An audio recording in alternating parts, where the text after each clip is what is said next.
Ben Joravsky. We did it. I get okay. People don't understand, but people do shows like ours. They understand all these technical difficulties and blah blah blah blah blah. Let's get right into it. I had a question. I forgot what it was. It was something about you're on WCPT again. What is that all about? You're on the radio again. Tell the people about you on the radio real quick. So I on Saturdays, and I got all love to Yoda and Dr. D. They made that happen, and then Antonio, and they know who they are. But Dr. D is my dear friend and producer. Dennis, and Yoda he's like the brains of the station. I forget his exact title. And all the people who fired me are gone. So Yoda said to D, hey, let's bring Ben back at least a portion for like an hour a week, right after Ricky Hendon. So that's Saturdays at what time? Saturdays, yeah. So Dennis, we record what a week, and then Dennis sends the recording to CPT, and they drop it. And it's amazing how many radio listeners are out there. You're back. Where have you been? I go, I've been doing a podcast, Ben Joravsky show, for 5,000 years. We can talk about that off the air, man. But here it is. It's what time on Saturdays? I'm a boomer. I just know the radio. Okay, sorry, what time on Saturdays? Good question. 5, I want to say. 5 p.m. Yeah. And people can see it on the internet. I mean, they can hear it on the internet. How do they go WCPT, right? Yeah. I'm dyslexic. Just listen to the podcast, man. Okay. Podcast. You listen to it on the radio and then listen to it on the podcast. Okay, and now listen to me on the Marc Sims show. All right, which, here we go. By the way, he's been inviting me to shows since the year 2000, ladies and gentlemen. Here we go. Let's get right into it. Ben Joravsky, like I said, I'm reading it. I should put it here like I have a teleprompter or something. Why are you a liberal? Why are you a progressive voter? Well, first of all, I'm not a liberal.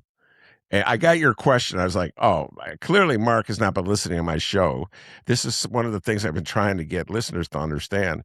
There's a big distinction between what I consider myself, which is kind of a joke because people are going to call me whatever they want, but I consider myself a lefty. And so lefties, for the easiest way to understand it, is Bernie Sanders. The easiest way to get Americans to understand, oh, Bernie Sanders, okay, I understand him. But liberals are like, they like centrists, they're always selling out the things that Democrats are supposed to believe in.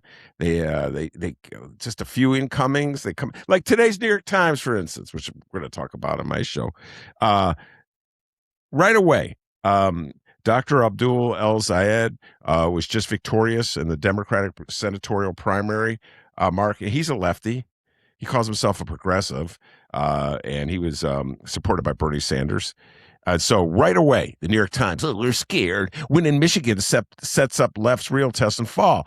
So liberals are afraid to openly endorse and embrace the programs that supposedly they believe most in, that supposedly most represent their values. They're always selling out their values. And I've been dealing with liberals in the Democratic Party my whole life, starting with your guy, Billy Clinton. And I just threw it out there to see if he was paying attention. So I don't consider myself a liberal. And liberals don't even want to be called liberals anymore because Ronald Reagan maligned them so much. That's when they invented progressive. Like, you guys aren't progressives. Why are you calling yourself progressives? Progressive. Are you for a progressive income tax? No. So stop calling yourself a progressive. Go ahead. Ben, do you call yourself a democratic socialist? No. I'm not a member of the Democratic. I'm a member of the Democratic Party. And for better or for worse, I'm not literally a member. I mean, they don't make you sign up. Although every time you vote in a primary, as you know, in the state of Illinois, you have to self-select. I'll take the Democratic primary ballot. And Mark, I have never taken a Republican ballot in my whole life. So who am I kidding? I'm a Democrat. That's another thing. Everybody, I'm an independent. I'm not a Democrat. I'm not a Republican. When was the last time you crossed party? Okay, so my podcast, I try to keep it short and sweet. So here's the other question. Brandon Johnson, Mayor Brandon Johnson of Chicago. Yes. Would he be considered, would you consider him a progressive?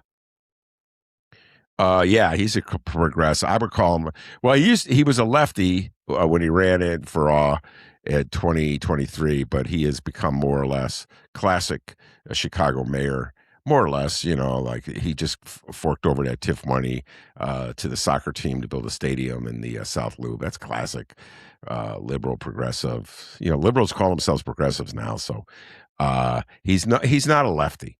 So that's a whole other issue. Why do liberals hate him so much? That's a question we'll be talking about. That's what you do on your show, the Ben Joravsky podcast. Okay, Illinois State Secretary of State Alexei Janulius. He's running for mayor. He might become the next mayor of the city of Chicago. Right. Would he be considered a progressive? He's a classic liberal. Classic liberal. Oh, which way is the wind blowing? He even talks like Obama. That's a joke that we use, everybody. We have a lot of fun with that, Dr. D. He is a classic liberal. So when, for instance, he announced, he said, I'm going to try to commit to universal pre-K. See, liberals believe the one program they believe in is universal pre-K, probably because they did a poll and showed that even liberals like it. But then he goes, well, I don't know. We have to close schools. And, and then he immediately wanted to hire more police. Well, I don't know. Do we really need more police? Crime's going down. It's a whole issue. I'm bringing the shot spotter back. Do we? I mean, we got rid of shot spotter. Has it hurt crime? The fight against crime. So all these issues, no one wants to discuss it. It's just, well, we're just going to hire more police. Well, is that what Chicago needs? I don't know. I guess if most people in the city want more police, they're going to get more police. So at the same time, I'm going to balance the budget. How are you going to balance the budget? You're not raising taxes, and you're going to hire more police. Okay. So, I know they're going to close schools. So they're going to. So you tell me, a man who wants to close schools and hire more police, would you call him liberal? It's a politician. So let me close out this quick podcast by saying, your show. What a duck and a dodge that is. You do a whole hour. My brain can't. I don't do a whole hour podcast, but because I have a short attention span. So progressive are winning. But would you agree, Ben Joravsky, that most lefties in the whatever?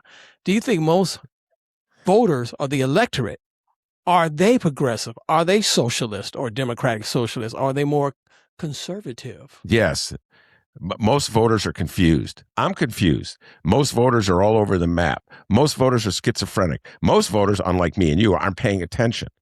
Most voters are persuaded by commercials. Most voters are persuaded by their hatreds. I mean, the only reason Kamala Harris lost to Donald Trump in the last election is that most voters couldn't bring themselves to vote for a black woman who was a Democrat. I know it. No one will say it. She is South Asian, too. She is South Asian. Well, when they came to not voting for her, it was the black woman part that they didn't vote for.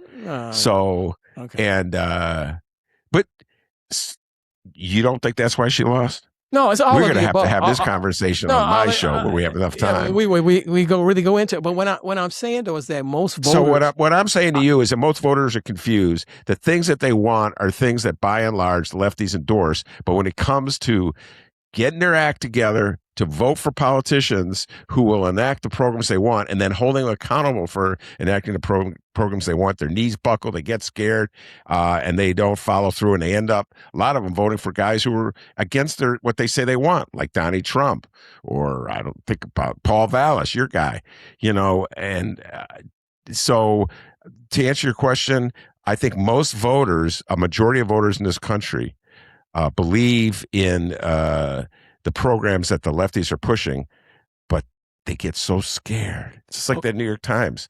They get so scared. They get so easily manipulated by, commercials that play to their prejudices and fears that their knees buckle in the end. Okay, well, I held you too long, but I got to do this. Why do you think so many people do not pay attention to politics or bother to vote consistently? Because it's hard. I mean, it's hard. I try to get people in the city of Chicago to care about TIFs. It's so complicated. It's hard. People want the easy way out.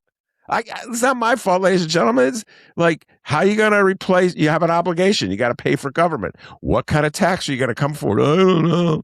I'm not paying attention. It's hard, Mark. Why do people not do well in school, like in physics? Because it's hard.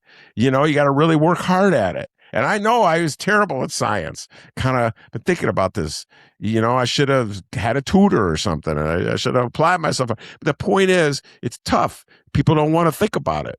And so, like, people in Chicago getting ready to vote for Janulius for the next 20 years, even though his announcement is a mishmash of contradictions. So if they were to take the time to analyze and think about it and compare and contrast, they'd go, this is ridiculous and absurd to vote for this guy. But that's hard. That analysis is hard. He's like, well, he's a really good-looking guy. He played basketball with Obama. Am I right or am I wrong about this, Mark? That's how you win elections. That's how you win elections. I'll vote for him. It's a popularity contest. That's all it is, basically. That is correct, sir. Ben Joravsky, people should listen to your podcast. It's wonderful. Yes. Thanks for being my guest. You're the man, Mark.